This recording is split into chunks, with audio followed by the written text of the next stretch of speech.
Hello everyone, my name is Colin Wu. I had the pleasure completing an important task recently.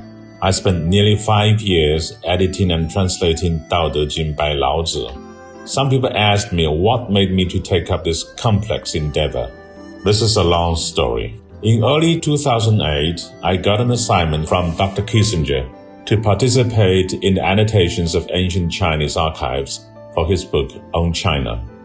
When explaining relationship between states, he was ready to quote a verse from chapter 61 in Dao De Jing, published in 1891 and translated by James Legge, a famous British missionary of the London Missionary Church.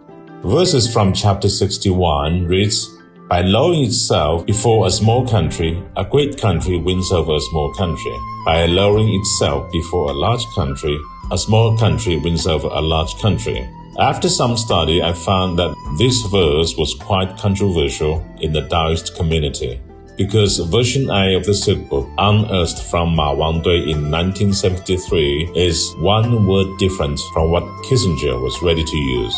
It reads, "The big kingdom takes over the small kingdom by getting below it, and by getting below a big kingdom, the small kingdom is taken by the big kingdom." We all know that in archaic Chinese, yu is used in a passive sentence, so its meaning is totally opposite. It is far from the meaning of what Kissinger wanted to use. When I reported the results to Dr. Kissinger, he decided to forego this quote.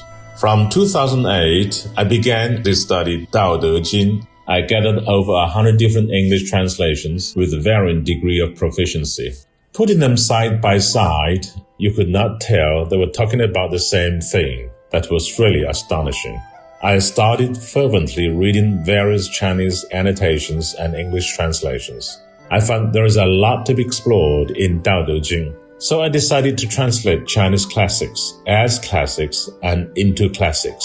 So from 2008 to 2017, I gathered over 100 different English translations and thousands of Chinese annotations. I started my translation work in the March of 2017. It took me nearly 5 years, by the end of 2020, to complete the work with Mr. Sean Chen, the founder of the CS International University. Dao De Jing by Laozi is a brilliant crystallization of Chinese culture of over 5,000 years. It is worth our effort